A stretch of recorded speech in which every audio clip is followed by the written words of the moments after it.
एक होती है बुद्धि का बल और एक होता है शरीर का बल।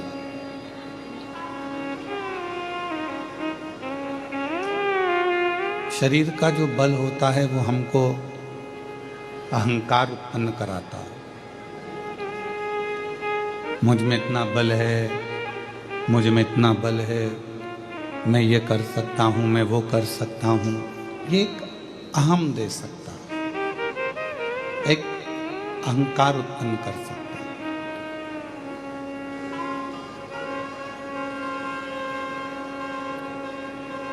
वो तुलसी का पिंडा ली हुई माता जी रोज अंदर खड़ी होती हैं, उनको अंदर खड़ा कर दो।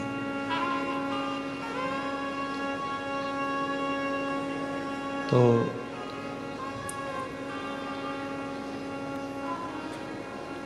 शरीर का जो बल होता है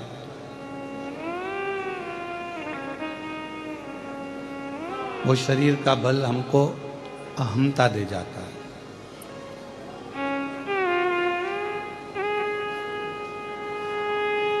शरीर का बल हमको अहंकार दे जाता है और वो अहंकार इस चीज का देता है कि मुझ में इतना बल है और मैं ये सब कुछ कर सकता हूं। ये मुझ में आवाज नहीं आ रही है, बाहर कर रहे हैं चालू। मुझ में इतना बल है कि मैं सब कुछ कर सकता हूं।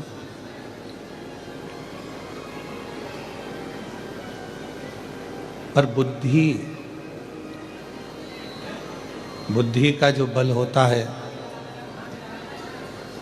बुद्धि का जो बल होता है ये कहता है कि अहंकार में बल को प्रदर्शित नहीं करना। आपके पास में कितनी बड़ी प्रतिष्ठा है, आपके पास में कितना बड़ा पद है, आपके पास में कितनी सेना है, कितना आपके पास में बल है, वो आपको प्रदर्शित नहीं करना।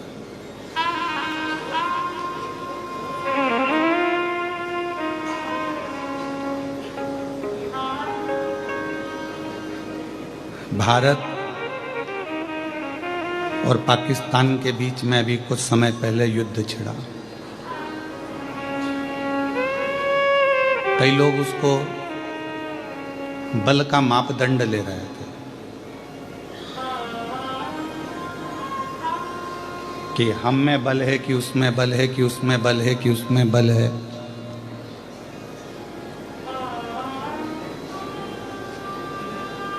जो युद्ध लड़ने के लिए मैदान में खड़ा होता है वो अपना बल नहीं दिखाता, वो अपना बुद्धि का भी परिचय देता है कि जितने लोग हमारे इस भारत देश में रहते हैं उनकी रक्षा हो जाए तो बल काम की है, नहीं तो मालूम पड़े रक्षा ना हो तो वो बल किस काम।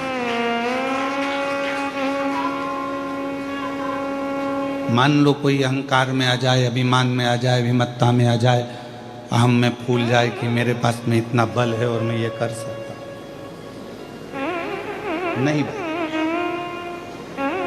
बुद्धि का बल प्रबल बल माना गया। मन धीर धरो घबराओ नहीं, तुम्हें शिव भी मिलेंगे कभी ना कभी। क्यों घबराते? मन थोड़ा सा धैर्य रखो, थोड़ा धीर रखो, ठीक है साऊं, बस बाहर का कर दो सर।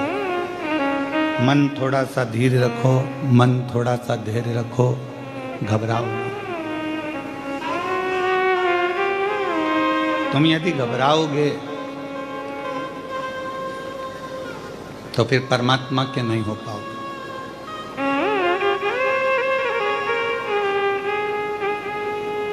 मन का धीरज, मन का धैर्य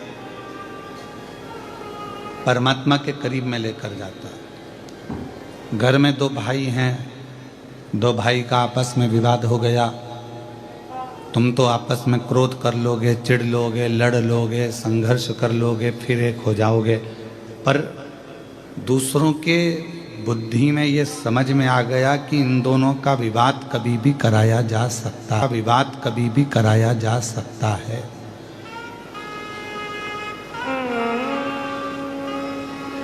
इन दोनों का झगड़ा कभी भी कराया जा सकता है, इन दोनों को कभी भी लड़ाया जा सकता है, छोटी छोटी बात पर।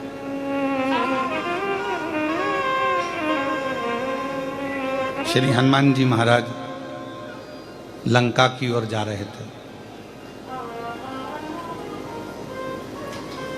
बीच मार्ग में सुरसा मिल गई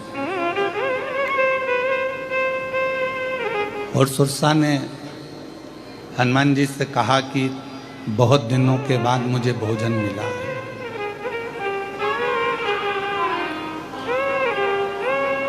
बहुत समय के बाद मुझे भरपेट भोजन प्राप्त हुआ है, भरपेट भोजन। और इतने समय के बाद यदि मुझे भोजन मिला है तो मैं इसको छोड़ूंगी नहीं।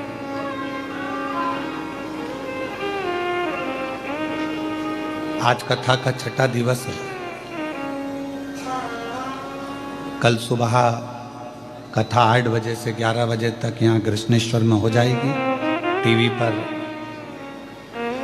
1 बजे से 4 बजे तक आ जाएगी।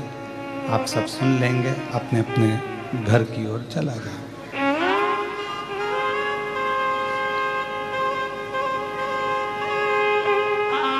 पर इस कथा में जो छठा दिन माना जाता है वो इसलिए माना जाता है कि इसको शिवरात्रि कहा जाता है।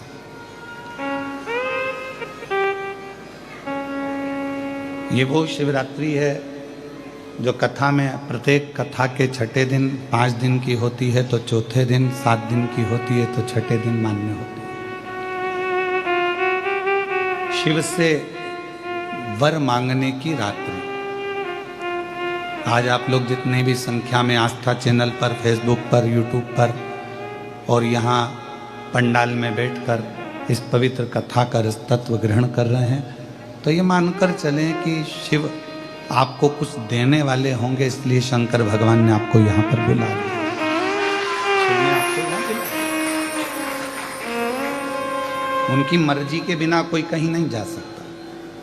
आप कितना भी प्रयास कर लो कि मुझे अमरनाथ जाना है, केदारनाथ जाना है, मुझे काशी जाना है, पर तब जबकि उसकी आज्ञा नहीं होगी तुम कैसे चले जाओ?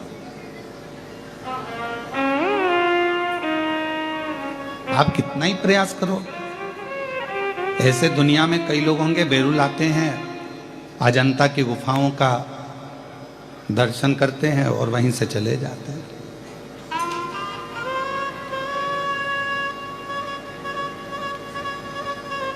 कृपा नहीं होगी तो कुछ नहीं। शिव कृपा के बिना सब सुना, सब सुना। सुरसा ने कहा कि मुझे इतने दिन के बाद भोजन मिला है, मुझे इतने दिन के बाद खाने को भरपेट भोजन मिला है, तुम मेरे को, मैं तुम्हें खाऊंगी। हनुमान जी ने कहा ठीक है। हनुमान जी ने अपना स्वरूप बढ़ाया, सुरसा ने अपना मुंह बढ़ाया, मुंह खोला। हनुमान जी ने फिर अपना स्वरूप बढ़ाया, सुरसा ने फिर अपना मुख बढ़ाया। ये 8 योजन होते, वो 16 योजन हो जाते। 1 योजन 8 मील का होता है, वो 16 योजन होती। बढ़ते बढ़ते बढ़ते बढ़ते 64 योजन तक बात पहुंच गई। हनुमान जी ने विचार करा कि अब मैंने इसको बहुत बल दिखा दिया, पर ऐसे जीतने वाला नहीं हूं। बल से दुनिया कभी नहीं जीती जा सकती। जीतना है तो प्रेम और बुद्धि से ही दुनिया को जीता जा सकता है। एक प्रेम से जीत सकते हो, दूसरा बुद्धि से जीत सकते। हनुमान जी ने क्या करा, इसने अपना मुख फैलाया। हनुमान जी मशक समान रूप धरकर, छोटा सा रूप रखकर मुख के अंदर प्रवेश कर बाहर निकल गए। अर्थात जो विद्वान होता है, बुद्धिवान होता है, जिसमें विद्वत्ता होती है, जो ज्ञानी होता है, वो झुककर चलना जानता है, छोटा होना जानता है। पर जिसमें केवल अभिमत्ता बड़ी होती है, बहुत अहम भरा होता है, वो दुनिया में कभी छोटा अपने आप को समझता ही नहीं। वो कभी सहजता के बिंदु को लेकर चलता ही नहीं।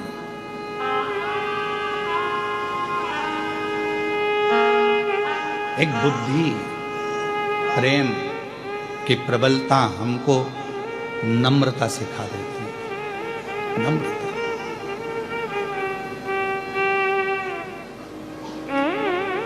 जब तुम्हारे भीतर थोड़ी बहुत भी नम्रता प्रकट हो जाए, तुम्हारे अंदर थोड़ी बहुत भी नम्रता आ जाए, तुम्हारे अंदर थोड़ा सा बुद्धि का बल बढ़कर, प्रेम का बल बढ़कर अपन छोटे हो जाएं, तो समझ लेना कि तुमने दुनिया को जीत लिया।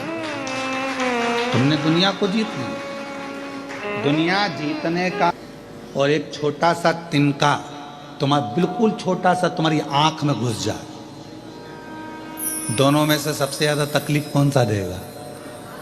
जम के बोलो, आंख का तिनका। अब सोचोगे तिनका तो इतना सा है, पर तकलीफ कितनी दे रहा है।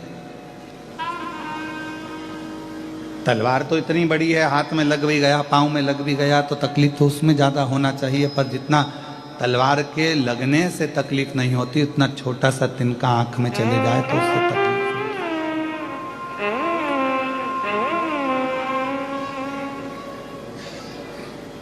एक छोटी सी बात आपके हमारे हृदय को अगर लग जाती है तो वो श्रेष्ठता नहीं है। बंदूक की गोली और मनुष्य की बोली, ये दोनों बहुत मायना रखती है। बंदूक की गोली एक को मारती है और मनुष्य की बोली 10 को मार देती है। मानव के मुख से निकली हुई बोली ध्यान रखना पड़ती है कि क्या बोली आप बोल रहे हो।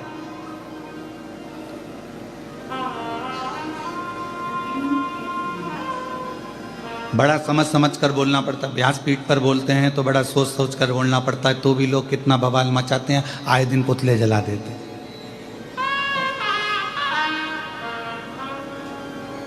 कितना सोच कर बोलना पड़ता है, विचार कर कर बोलना पड़ता है, तो भी लोग गलत निकाल लेते हैं उसमें से। पर उस पर ध्यान नहीं दिया जाता, क्योंकि कबाड़े वाला जब तुम्हारे इधर आते हैं, कबाड़े वाले, भंगार वाले, अरे बोलो तो क्या बोलते हैं, भंगार वाला कि कबाड़ा वाला? भंगार वाला। तो भंगार वाला, कबाड़े वाला जब रोड पर चलता है तो वो भंगार ही देखते देखते चलता है, कबाड़ा देखते देखते चलेगा।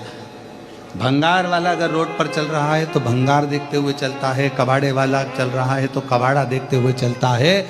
और जब अच्छा व्यक्ति चलता है, कोई शंकर का भक्त अगर रोड पर चलता है तो शिव का मंदिर देखते हुए चलता है, शिवालय देखते हुए चलता है। दोनों में अंतर है। भंगार वाला भंगार देख रहा है, कबाड़े वाला कबाड़ा देख रहा है, अच्छा व्यक्ति अच्छाई देख रहा है। और शंकर की कथा सुनकर जो शिव का भक्त हो जाता है, वो चलते चलते शंकर का मंदिर ही देखता है। उसके सपने में भी शिवलिंग आता है। गाड़ी पर बैठी बैठी मोटरसाइकिल पे पति के साथ जा रही है तो सामने पेड़ के नीचे कोई ओटला दिखता है, भले उस पर शंकर जी नहीं है, फिर भी उसकी शंकर जी बैठे। तो पत्नी से कहा कि देख शंकर जी हैं क्या? तो भले नहीं है, ओटला तो है ना।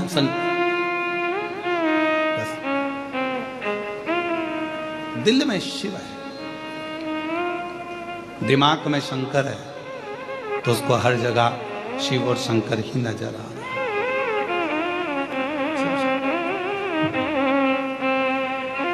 जब हृदय में भगवान शंकर बैठ जाता है, जितने शिव भक्त हैं आप देखो, आप लोग तो बहुत अच्छे से बैठे हुए हो। थोड़ा सा ये कथा तो ऑनलाइन है, अब ये लोग अगर आए हैं कथा सुनने के लिए तो आप बाहर जाकर नज़ारा जब देखेंगे, इतना तेज पानी था, सब गीले हो रहे थे। और अभी भी सबके कपड़े ऐसे निचोड़ लो, इतना पानी में गीले हैं, तो भी शंकर की कथा सुनने के लिए खड़े, तो भी कथा सुनने के लिए खड़े हैं। और जिसमें हमने व्यासपीठ से कहा था कि ऑनलाइन कथा है, घर से सुनना, श्रवण करने के, फिर भी विश्वास, अर्थात भगवान शंकर की कथा सुनकर उनके अंदर जो भाव उत्पन्न हुआ है, उसमें शिव नजर आता है, शंकर। और हमको लगता है, हमको ये महसूस होता है कि लोग कहते हैं कि शिव महापुराण की कथा में दुनिया के लोग जाकर बैठते हैं तो उनका काम क्यों हो जाता है। तो हमको इसलिए लगता है कि इतने सारे शिव भक्तों में कोई ना कोई भक्त एक ऐसा आता है जिसके लिए शंकर अपना कैलाश छोड़कर यहाँ तक आता है।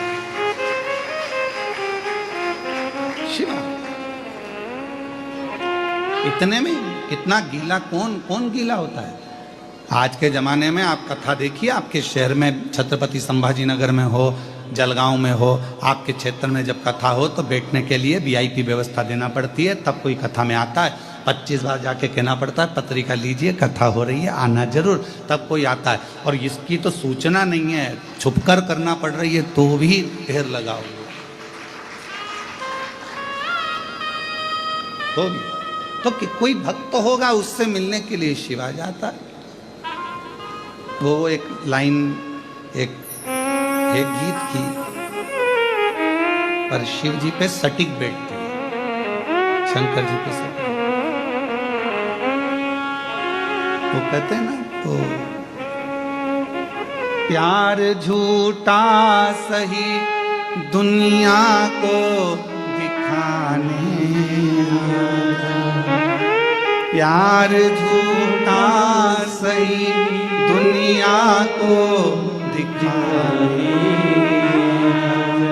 तो किसी और से मिलने के बहाने। इतनों में से कोई तो तेरा होगा, इतने शिव भक्तों में से कोई तो तुझे चाहता होगा, और तेरे दिल में कोई तो बसता होगा।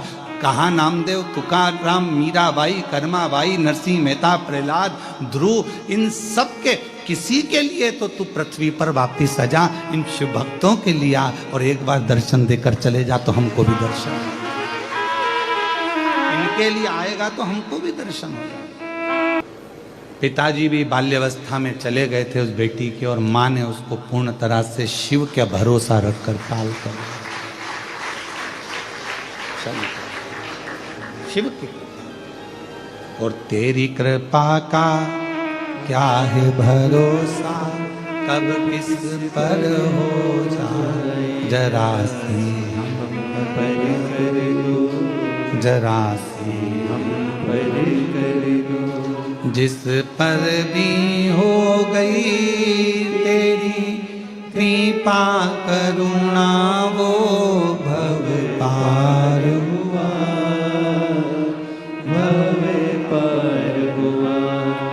पापी हो चाहे जितना, उसका भी बाबा उद्धार हुआ, उद्धार हुआ। गिद्ध अजामिल गणिका जैसे तेरे मन को भाए, जरा सी हम पर कर दो, जरा सी हम पर कर दो। तेरी कृपा का क्या है भरोसा, कब किस पर हो जाए, जरा सी हम पर कर दो, जरा सी हम पर कर दो। ये उसकी उदारता है, ये उसकी करुणा है। कल हम उस बच्ची से मिले तो हम उसका वीडियो आज डालेंगे, आप देखें ना उसको, सोशल मीडिया पे हमारे डलेगा, स्मरण करो। कितना बल होगा उस बेटी में, जिसको डॉक्टर ने कह दिया कि पलंग पर ही पड़ी रहेगी।